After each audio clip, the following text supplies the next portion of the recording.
नमस्कार, जय शिवराय। मी मयूर तांबडे आपल्या मी साक्षीदार या यूट्यूब चॅनलमध्ये आपल्या सर्वांचं स्वागत करत आहे।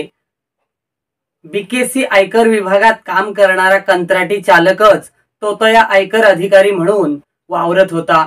या प्रकरणी गुन्हे शाखेच्या युनिट 3 च्या पोलिसांनी रिंकू शर्मा वय 33 याला मंगळवारी तळोजातून अटक केली। झडती घेतल्यानंतर त्याच्याकडे अनेक आय कार्ड, बनावट शिक्के आणि इतर कागदपत्रे सापडून आली आहेत। रिंकू शर्माला वसई न्यायालयात हजर केले असता 5 दिवसांची पोलीस कोठडी देण्यात आली आहे। संतोष भवनच्या तांडापाडा येथील अजमेरी बिल्डिंग मध्ये राहणाऱ्या सफारुद्दीन खान यांच्या मुलीला आयकर विभागात नोकरी लावण्याचे आमिष दाखवून 15 लाखांची फसवणूक केली।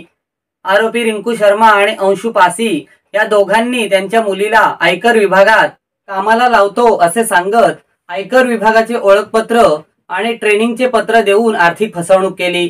या प्रकरणी पेल्हारी पोलिसांनी 13 डिसेंबरला गुन्हा दाखल केला होता। याच गुन्ह्याचा तपास गुन्हे शाखेच्या युनिट 3 चे पोलीस अधिकारी आणि अंमलदार करत होते।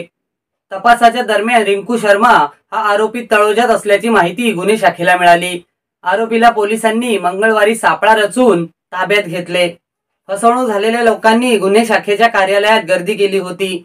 आतापर्यंत 40 ते 50 नागरिकांसह सुशिक्षित बेरोजगार तरुण तरुणींना बनावट आयकर निरीक्षकाचे आय कार्ड आणि नियुक्तीपत्र देऊन 2 कोटींपेक्षा अधिक रुपयांना गंडा घातला असल्याचे समोर आले आहे।